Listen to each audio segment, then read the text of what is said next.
کہا ترک دنیا کر نہ ہر لذت کو چھوڑ، معصیت کو ترک کر غفلت کو چھوڑ. بہت پیارا شعر ہے کا. ترک دنیا کر یعنی پوری دنیا کو مت چھوڑو، پوری دنیا کو مت چھوڑو. کوئی نہیں کہتا کہ آپ کاروبار چھوڑ دیں اور بازار چھوڑ دیں اور بازاروں میں قدم نہ رکھیں، دکان نہ لگائیں اور بالکل جنگلوں میں چلے جائیں، یہ کوئی نہیں کہتا. ترک دنیا کر نہ ہر لذت کو چھوڑ. پوری دنیا مت چھوڑو، پورے مزے مت چھوڑو، صرف دو چیزیں چھوڑ دو، گناہ چھوڑ دو اور غفلت چھوڑ دو. کیا چھوڑ دو؟ گناہ چھوڑ دو اور غفلت چھوڑ دو. معصیت کو ترک کر غفلت کو چھوڑ. نفس و شیطان لاکھ در پہ ہو مگر تو نہ ہرگز ذکر و طاعت کو چھوڑ. نفس اور شیطان لاکھ ستائیں، لاکھ تجھے رکاوٹ پیدا کریں، تم اللہ کے ذکر کو مت چھوڑو اور اللہ کی اطاعت، اللہ کی بات ماننا مت چھوڑو. تو غفلت بہت خطرناک بیماری ہے، بہت خطرناک مرض ہے. بلکہ سارے بیماری، سارے گناہوں کی جڑ گویا یہ قرآن میں اللہ تعالیٰ فرما رہے ہیں، اس کو جہنم میں جا رہے ہیں وہ. دلوں کا، آنکھوں کا، کانوں کا صحیح استعمال نہیں کر پا رہے ہیں. وجہ غفلت.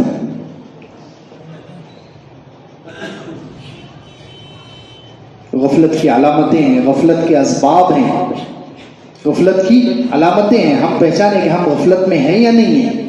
ہمیں کیسے معلوم ہوگا کہ ہم غافل ہیں یا نہیں؟ ہم تو سمجھتے ہیں کہ ہم بہت جاگ رہے ہیں. نہیں، غفلت میں ہر شخص ہے، کچھ نہ کچھ غفلت میں ہے. غفلت کی نشانیوں سے غفلت کو پہچانا جاتا ہے. غفلت کی ایک نشانی علماء نے یہ لکھی ہے کہ دل غافل ہو انسان کا. اس کی پہلی نشانی یہ ہے کہ انسان کو اطاعت میں، نیک کاموں میں سستی ہوتی ہے اور دنیا کے کاموں میں اس کا دل لگتا ہے، مزہ آتا ہے. یہ غفلت کی ایک نشانی ہے، غفلت کی ایک علامت ہے کہ دل ہمارا غافل ہو گیا، کہ ذکر میں، نمازوں میں، قرآن کی تلاوت میں، اچھے کاموں میں لذت نہیں آ رہی، مزہ نہیں آ رہا، اس میں دل نہیں لگ رہا ہے، اور دنیا کے کاموں میں، لغویات میں، فضول چیزوں میں مزہ آ رہا ہے. یہ اگر نشانی ہے تو اس کا مطلب ہم بھی غافل ہیں. دوسری نشانی، حرام کاموں میں مزہ آ رہا، گناہوں میں مزہ آ رہا ہے، گناہوں میں لذت مل رہی ہے. تیسری نشانی، فضول کاموں میں زیادہ وقت گزر رہا ہے، فضول کاموں میں زیادہ وقت گزر رہا ہے، تو سمجھو غفلت ہے. ہم خود سوچیں، آج تو ہمارا فضول کاموں میں فیس بک اور واٹس ایپ اور بیکار کی گپ شپ، ملاقاتیں، دوستانہ کتنا زیادہ ہے. فضول وقت ہمارا کتنا گزر رہا ہے. تو فضول وقتوں میں، فضول کاموں میں وقت زیادہ خرچ ہو رہا ہے، اس کا مطلب غفلت میں ہیں ہم. اب یہ غفلت پیدا کیسے ہوتی ہے اور اس کا علاج کیا ہے، یہ بھی سن لیں. اللہ کرے کہ ہم اس سے نکل جائیں، آمین. اور یہ سب جو ہے قرآن میں اس کی پیدا ہونے کی وجوہات. غفلت کیوں پیدا ہوتی ہے؟ سب سے پہلے جو غفلت پیدا ہوتی ہے اس کی بنیادی وجہ اللہ کو صحیح نہیں پہچاننا ہے. غفلت کی بنیادی وجہ، سب سے پہلا سبب، اور اس کے ساتھ ساتھ سمجھو اس کے اپوز میں اس کا علاج بھی ہے. اللہ کو نہیں پہچاننا، صحیح طریقے سے اللہ کی ذات، اللہ کی صفات کی معرفت صحیح انسان کو حاصل نہیں ہوتی تو انسان غفلت میں ہوتا ہے. اور جب صحیح پہچان حاصل ہو جائے، صحیح معرفت، اللہ کی ذات، اللہ کی قدرت، اللہ کی صفات، اللہ کی طاقت، یہ سب چیزیں معلوم ہو جائے انسان کو، اس کا صحیح ادراک اور صحیح پہچان ہو جائے تو پھر انسان غفلت سے نکل جائے گا. تو اللہ کو نہ پہچاننا، صحیح نہ پہچاننا، یہ غفلت کی پہلی وجہ ہے. اور اس کا علاج کیا ہے کہ ہم اللہ کو صحیح پہچاننے لگے، اللہ کو جانیں، اللہ کی نشانیوں سے، اس کی قدرت کی نشانیوں سے اللہ کو پہچانیں، اللہ کی طاقت، اس کی قدرت، اس کی صفات، ان کو پہچانیں. دوسری وجہ غفلت کی دنیا کی محبت. دنیا کی محبت قرآن میں ہے 21ویں پارے میں، یعلمون ظاہرا من الحیات الدنیا وہم عن الآخرۃ ہم غافلون. وہ لوگ دنیا کی ظاہری چیزوں کو جانتے ہیں اور آخرت سے وہ لوگ غافل ہیں. یہ دنیا کی محبت. اس لیے انسان غفلت میں ہوتا ہے، دنیا کے کام میں بہت وقت جا رہا ہے، پیچھے پڑا، صبح سے شام تک دنیا کی فکر، سوتے وقت بھی دنیا کی فکر لے کر سو گئے اور اٹھے تو دنیا کی فکر لے کر اٹھے، اور آخرت کی کوئی فکر ہی نہیں. عن الآخرۃ ہم غافلون. یہ دنیا کی محبت. اب اس کا علاج دنیا کی محبت دل سے نکال دے، دنیا کی محبت دل سے نکال دے. تیسری چیز، تیسری وجہ غفلت کی، گناہوں کی کثرت، زیادہ گناہ کرنا. زیادہ گناہ جب انسان کرتا ہے، بہت زیادہ اللہ کی نافرمانی، حرام کاموں کا ارتکاب، تو پھر غفلت کا پردہ پڑ جاتا ہے. 14ویں پارے میں ہے اولئک الذین طبع اللہ علی قلوبہم وسمعہم وابصارہم واولئک هم الغافلون. دیکھیے غفلت کا لفظ آ رہا ہے کہ اللہ تعالیٰ نے پردہ ڈال دیا. اولئک الذین طبع اللہ، مہر لگا دی اللہ تعالیٰ نے ان کے دلوں پر، کانوں پر اور آنکھوں پر. کیوں؟ اولئک هم الغافلون. یہ غفلت میں، غفلت کی وجہ سے گناہ کرتے ہیں، زیادہ گناہوں کی وجہ سے پھر پردہ پڑ جاتا ہے. تو گناہ زیادہ کرنے سے غفلت پیدا ہوتی ہے. یہ تیسرا سبب ہے، تیسری وجہ ہے غفلت پیدا ہونے کی، زیادہ گناہ کرنا. اس کا علاج کیا ہے کہ گناہ چھوڑ دیں.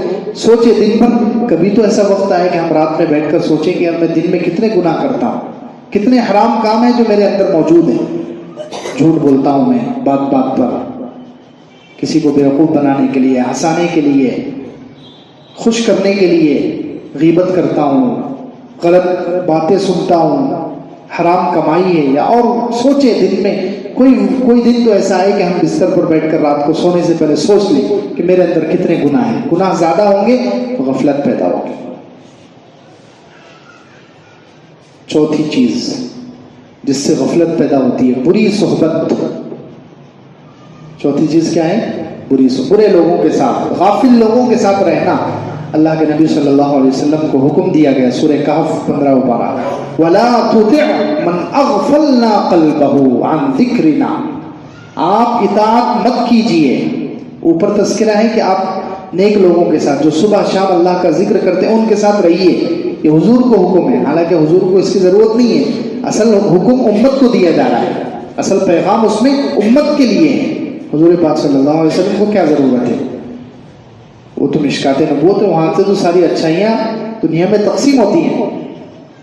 تو حضور پاک صلی اللہ علیہ وسلم کے واسطے سے گویا پوری امت کو یہ پیغام ہے، اچھے لوگوں کے ساتھ رہیں اور اپنے آپ کو پابند مت کیجیے، اس کے پیچھے مت چلائیے جس کے دل کو ہم نے غافل کر دیا. یہ دیکھیں، برے لوگوں کے ساتھ رہنا، برے لوگوں کی صحبت،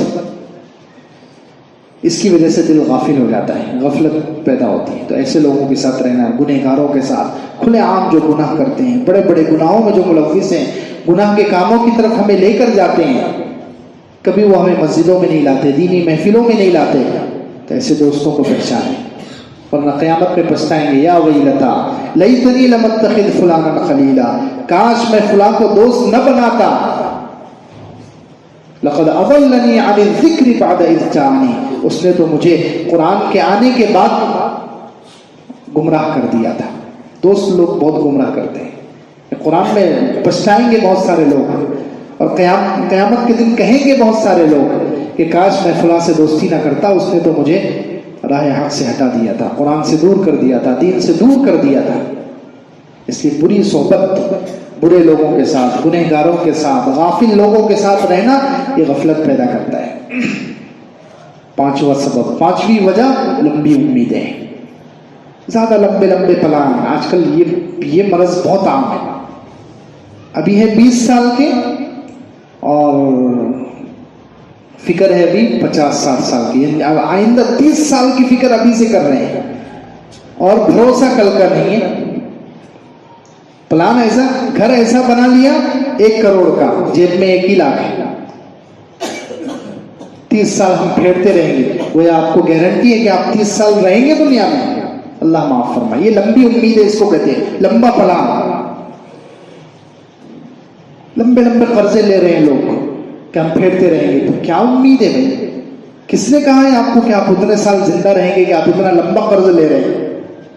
بینکوں کا قرض، اس کا قرض، اس کا قرض. جتنی چادر ہے اتنے ہی پیر پھیلائیے، جتنے پیسے ہیں اتنے کا گھر بنتا ہے تو ٹھیک ہے، نہیں تو کرائے کے مکان میں گزارا کیجیے. یہاں جو ذاتی مکان میں رہتے ہیں وہ خود ان کا کہاں ذاتی ہے، وہ بھی تو چھوڑ کر جانے والے ہیں، وہ بھی تو کرایہ داری ہے ایک اعتبار سے. جو ذاتی مکانوں میں رہتے ہیں وہ بھی ایک حساب سے کرایہ داری ہے، ان کو بھی مرنے کے بعد چھوڑ کر جانا ہے، وہ کون سا ہمیشہ رہنے والے ہیں.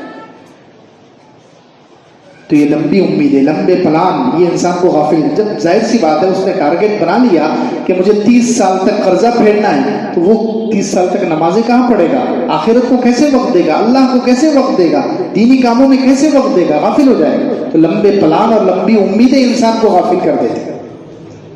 اللہ کے رسول صلی اللہ علیہ وسلم نے فرمایا انسان بوڑھا ہوتا ہے، یحرم ابن آدم ویشب منہ اثنتان، انسان بوڑھا ہوتا ہے اور دو چیزیں اس میں جوان ہوتی ہیں.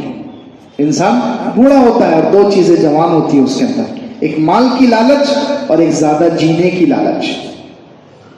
مال کی لالچ، جیسے جیسے بوڑھا ہوگا مال کی خواہش بڑھے گی، لالچ بڑھے گی، اور زیادہ لمبی عمر ہو جائے اور مجھے جینے مل جائے. یہ دو چیزیں انسان کے اندر بڑھتی رہتی. تو اس لیے لمبی امیدیں، لمبے لمبے پلان نہیں، مختصر پلان بنائیے. حدیث میں زیادہ سے زیادہ جو ثابت ہے حضور اکرم صلی اللہ علیہ وسلم سے آگے کی جو فکر ہم کرتے ہیں فیوچر پلان، وہ زیادہ سے زیادہ 1 سال کا ثابت ہے. کتنا کہ حضور صلی اللہ علیہ وسلم آخر زمانے میں اپنی بیویوں کو 1 سال کا خرچہ دے دیتے تھے، بس اتنا. ٹھیک ہے یہ سنت سے ثابت ہے، حدیث سے ثابت ہے، باقی 10 سال 20 سال اتنے لمبے لمبے پلان لے کر ہم لوگ چل رہے ہیں. اللہ معاف، کتنی غفلت ہے. اور دیکھ رہے ہیں حالانکہ پڑوسی میں کوئی جوان چلا گیا، رشتہ داروں میں جوان چلا گیا، کتنے دوست ہمارے ان کے جنازے اٹھ رہے ہیں، پھر بھی جاگتے نہیں ہیں، پھر بھی غفلت میں. تو لمبی امیدیں یہ غفلت کا 5واں سبب. 6واں سبب، 6ٹھی وجہ غفلت کی، اللہ کے ذکر کو چھوڑ دینا. انسان اگر اللہ کا ذکر نہ کرے، بار بار اللہ کو یاد نہ کرے، بار بار اللہ کا نام نہ لے، تو آہستہ آہستہ اس پر غفلت طاری ہو جاتی ہے. اسی لیے حضور پاک صلی اللہ علیہ وسلم کو حکم دیا گیا وَاذْكُرْ رَبَّكَ، 90 پارے میں ہے سورۃ الاعراف، اگلے صفحے پر ہی آ رہا ہے. وَاذْكُرْ رَبَّكَ فِي نَفْسِكَ تَضَرُّعًا وَخِيفَةً وَدُونَ الْجَهْرِ مِنَ الْقَوْلِ بِالْغُدُوِّ وَالْآصَالِ وَلَا تَكُن مِنَ الْغَافِلِينَ. اپنے رب کو یاد کیجئے دل میں گڑ گڑا کر اور خوف کے مارے اور آہستہ سے، صبح اور شام. وَلَا تَكُن مِنَ الْغَافِلِينَ، غافلین میں سے نہ ہو جائیے. تو ذکر چھوڑ دے گا انسان، اللہ کی یاد چھوڑ دے گا، اس سے بھی غفلت پیدا ہوتی ہے. یہ 6ٹھا سبب اور 6ٹھی وجہ ہے غفلت کی. اب اس کا علاج یاد کرنا شروع کر دیں، اللہ کا ذکر شروع کر دیں. سبحان اللہ، الحمدللہ، تسبیحات پڑھیں، زیادہ سے زیادہ اللہ کے ذکر کا، اللہ کے نام کا ورد رکھیں. حدیثوں میں کتنے سبحان اللہ کی فضیلتیں الگ ہیں، الحمدللہ کی الگ ہیں، لا الہ الا اللہ کی الگ ہیں. کتنی قرآنی صورتوں کی فضیلتیں وارد ہوئی ہیں، ان قرآنی صورتوں کا ورد رکھیں. اللہ کے ناموں کا، اگلی آیت میں وَلِلَّهِ الْأَسْمَاءُ الْحُسْنَى، اللہ کے پیارے پیارے نام ہیں، اس کے ذریعے سے اس کو پکارو، اللہ کے ناموں کا ورد رکھیں. تو یہ اللہ کا ذکر کریں کثرت سے، اس سے غفلت دور ہوگی. ذکر چھوڑ دیں گے تو غفلت پیدا ہو. اور 7ویں وجہ موت کو اور آخرت کو بھلا دینا. یہ غفلت کی 7ویں وجہ، 7واں سبب ہے، موت کو اور آخرت کو بھلا دینا. 11ویں پارے میں ہے ان الذين لا يرجون لقاءنا ورضوا بالحياة الدنيا واطمأنوا بها والذين هم عن آياتنا غافلون. کہ جو لوگ ہماری ملاقات کی امید نہیں رکھتی ہے، آخرت میں اللہ سے جو ملاقات ہونے والی ہے، آخرت کو بھلا دیتے ہیں، اس کی امید